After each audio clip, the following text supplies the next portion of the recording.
नमस्कार, जय भारतवर्ष। आप सब लोग अच्छे होंगे। मेरा नाम पंकज विष्ट है, मैं एक फिजियोथेरेपिस्ट हूँ। आज हम यहाँ पे बात करेंगे नेक पेन की, यानी कि गर्दन में जो दर्द होता है उसके बारे में चर्चा करेंगे। कितने कारणों से हमारे नेक में पेन हो सकता है और हमें क्या सावधानी बरतने की जरूरत है, उसके बारे में हम आज चर्चा करेंगे। बहुत महत्वपूर्ण वीडियो होने वाला है आप सब लोगों के लिए। तो आइए शुरू करते हैं आज का अपना एजेंडा।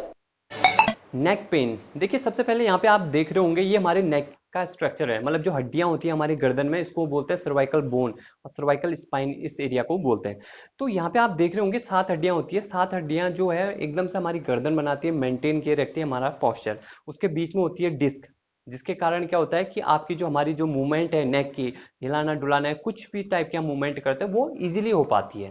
अगर ये डिस्क नहीं होती, देखिए नेचर ने बहुत जबरदस्त काम कर रखा है हमारी बॉडी में। अगर ये डिस्क नहीं होती है, 2 हड्डियां आपस में जुड़ी रहती है और जुड़ी रहती है, इसके बाद हम कोई भी मूवमेंट नहीं कर पाते। लेकिन जो अगर डिस्क है वहां पे, तो उसके कारण से वहां पे मूवमेंट हो पाती है। लेकिन आपने देखा बहुत से टाइम इसमें कभी कभी ये डिस्क जो होती है, हमारी जो पोस्चर होता है नेक का, उसको वो खराब हो जाता है। उसके कारण ये डिस्क हल्की सी पीछे को खिसकने लग जाती है, जिसके कारण जो नसें होती है, नर्व्स होते हैं, उनको दबाना स्टार्ट कर दी जाती है। उसके बारे में हम चर्चा करेंगे आगे। अब यहाँ पे एक स्ट्रक्चर और दिख रहा होगा आपको, इसको बोलते हैं लिगामेंट। देखिए लिगामेंट का काम है एक हड्डी को दूसरे हड्डी से जोड़े रखना, बांधे रखना एकदम, ताकि ज्यादा मूवमेंट वहां पे ना हो पाए। दूसरा यहाँ पे आप देख रहे होंगे, इसको बोलते हैं मसल। मसल का काम है कि आपकी मूवमेंट कराना है, सर को हिलाना डुलाना है, कुछ भी आप मूवमेंट करते हैं उसमें सबसे मेन रोल है वो है मसल का। अगर मसल यहाँ पे काम करना बंद कर देगी, आपकी मूवमेंट रुक जाएगी। तो ये था स्ट्रक्चर। अब आता है यहाँ पे कि गर्दन में जो दर्द होता है उसके कितने कारण हो सकते हैं। देखिए बहुत सारे कारण हो सकते हैं नेक में हमारे पेन होने के। उनको जानते हैं। सबसे पहले देखिए, आपकी जो मसल है उसमें अगर कोई प्रॉब्लम है, उसमें इंजरी है, उसके कारण आपको नेक पेन हो सकता है। जो लिगामेंट है उसमें अगर इंजरी है, उसके कारण नेक पेन हो सकता है। एक स्ट्रक्चर फेसिया होता है हमारे नेक पे, पूरा हमारे बैक साइड में, उसमें मायोफेशियल स्ट्रक्चर होता है, उसमें अगर कोई प्रॉब्लम आती है तब आपको नेक पेन हो सकता है। आपकी जो हड्डियां हैं अगर वो कमजोर है, उसमें विटामिन डी प्रॉपर नहीं है और कैल्शियम है, जो जितने भी मिनरल्स होते हैं जो बोन को बनाते हैं, अगर वो नहीं है तो आपको नेक पेन स्टार्ट हो सकता है। जो डिस्क है उसमें अगर कोई इंजरी है तब जाके आपको पेन हो सकता है। जो जॉइंट है, फेसेट जॉइंट जो होते हैं, उसमें अगर इंजरी है, उसमें अगर डिजेनरेशन हो रहा है, उसके कारण आपको नेक पेन हो सकता है। आपका डिप्रेशन, आपकी एंजाइटी के कारण आपको नेक पेन हो सकता है। और साथ ही अगर आपने देखा होगा, जो हमारा काम है, ऑक्यूपेशन है, बहुत से टाइम हम देखते हैं कि हमारा जो काम रहता है वो रहता है नेक झुकाने वाला, या आपने देखा होगा लैपटॉप पे काम करने वाला, या आपने देखा होगा मोबाइल पे ज़्यादा काम करने वाला, या हैवी जो वेट होता है उसको उठाने वाला, या ऐसे ही जिसके कारण नेक पे बहुत ज़्यादा प्रेशर पड़ता है। ये इस टाइप के हमारे जो ऑक्यूपेशन या हमारा काम रहता है, इसके कारण क्या होता है, नेक पेन होती है। इसमें अगर बहुत से टाइम अगर देखें दूसरे स्ट्रक्चर, जैसे आप देखा होगा आपके बैक में पेन रहता है, नीचे लोअर बैक में पेन रहता है, उसके कारण आपकी नेक में पेन होता है। क्योंकि आप देखिए, जो हमारे शरीर का जो पोस्चर होना चाहिए वो प्रॉपर होना चाहिए। अगर वो हल्का सा भी हिलता है, डुलता है या खराब होता है, तो डेफिनेटली आपको नेक पे पेन होगा ही होगा।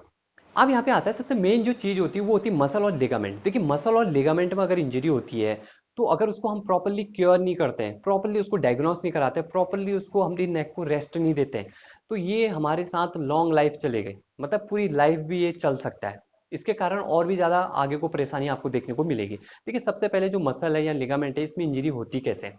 आप देखते होंगे कहीं आप गाड़ी में जा रहे हो, आपने सीट बेल्ट पहनी है, उस टाइम पे अगर आपको सडनली ब्रेक लगाना पड़े, तो आपकी जो नेक होती है वो हल्का सा आगे जाके पीछे आती है फिर, जिसमें क्या होता है कि हमारे जो लिगामेंट होता है, हमारे जो मसल होता है, वो रेडी नहीं रहते हैं उसको होल्ड करने के लिए, जिसके कारण आपके मसल और लिगामेंट में क्या होता है कि जोर पड़ता है और टीयर होती है आपकी मसल और लिगामेंट। वैसे ही अगर हम कहीं से जंप कर रहे हैं, जंप के कारण हमारी जो नेक है वो स्टेबल नहीं होती है, वहां पे इंजरी हो जाती है। चलते चलते आपने देखा होगा बैलेंस बिगड़ जाता है, उसके कारण नेक पेन स्टार्ट हो जाती है। आपका जो सोने का तरीका है, उसमें बहुत से बार मसल हल्के हल्के अपने आप में क्या होती है, इंजर्ड होना स्टार्ट हो जाती है, हमें पता नहीं चलता उस चीज का। हम सोचते हैं, देख आपने बहुत बार देखा होगा कि सिर्फ सुबह के टाइम पे हल्की सी स्टिफनेस आपको नेक पे रहती है, हल्का सा पेन रहता है, आप जैसे चलते हो फिरते हो, उसके बाद जो काम करते हो उसके बाद जो पेन होता है वो निकल जाता है। लेकिन कहीं ना कहीं मसल पे जोर पड़ रहा है, और जिसके कारण अगर जोर पड़ेगा मसल स्पाज्म में जाएगी, यानी कि मसल अपने आप में खुद सिकुड़ जाती है, जिसके कारण क्या होगा कि ब्लड सर्कुलेशन आगे का बंद हो जाता है। और साथ ही जो फाइबर होते हैं वो क्या करने वहां पे ब्रेक करना स्टार्ट हो जाते हैं, और इसके कारण आपको पेन होना स्टार्ट हो जाता है। और मसल का अगर काम कम होगा, तो मसल का काम कम हुआ इसका मतलब आपकी जो हड्डियां हैं, जो आपकी सर्वाइकल स्पाइन है, उसका इंबैलेंस होना तय है। यहाँ पे क्या करने की जरूरत है, हमको सबसे पहले अपना पोस्चर मेंटेन करने की जरूरत है। हमारे हमारे जो नेक का पोस्चर है उसको मेंटेन करने की जरूरत है, मसल को स्ट्रेंथन करने की जरूरत है, और जो नेक की जो मसल है उनको स्ट्रेच करने की जरूरत है, ताकि वो किसी भी मूवमेंट के लिए उतना खुल सके। और साथ ही कभी अगर आपको इंजरी होती है, हम लोगों को अगर इंजरी होती है कोई भी इस टाइप की, तो हमें फिजियोथेरेपिस्ट के पास जाना चाहिए। साथ ही प्रॉपर वे में उससे ट्रीटमेंट प्रोटोकॉल हमने लेना चाहिए फिजियोथेरेपिस्ट से। साथ ही जब फिजियोथेरेपिस्ट आपको देखता है, वो अच्छे से डायग्नोस करता है, एग्जामिन करता है, और आपको बताता है कि कैसे आपने अपना पोस्चर मेंटेन करना है, और आपकी कमियां निकालता है। भले ही वो आपका सोने का तरीका हो, भले ही वो आपका काम करने का तरीका हो, या कोई भी वहाँ पे प्रॉब्लम हो, उसको उसका एक ट्रीटमेंट प्रोटोकॉल फिजियोथेरेपिस्ट बनाता है, और उसके बाद आपको इस चीज़ से वो समाधान देता है जो नेक पेन आपको बार बार हो रहा है। तो ये था आज का हमारा वीडियो, जिसमें हमने देखा जो नेक पेन के कारण और क्या हम कर सकते हैं, क्या हमें करना चाहिए, उसके बारे में हमने जाना। आने वाले जो वीडियोज होंगे उसमें हम देखेंगे सर्वाइकल रेडिकुलोपैथी क्या होता है, जो नेक से जो पेन रेडिएट करता है, हाथों में जाता है या पूरे आर्म में या पूरे फोर आर्म में जाता है, उसका कारण क्या है, उसके पीछे का कारण देखेंगे, और क्या हम कर सकते हैं, और क्या गलतियां हम कर रहे हैं अपने पोस्चर के साथ, उसके बारे में भी एक सेपरेट से वीडियो आएगी। तो एंड करते हैं यहाँ पे अपनी वीडियो का। जय उत्तराखंड, जय भारत।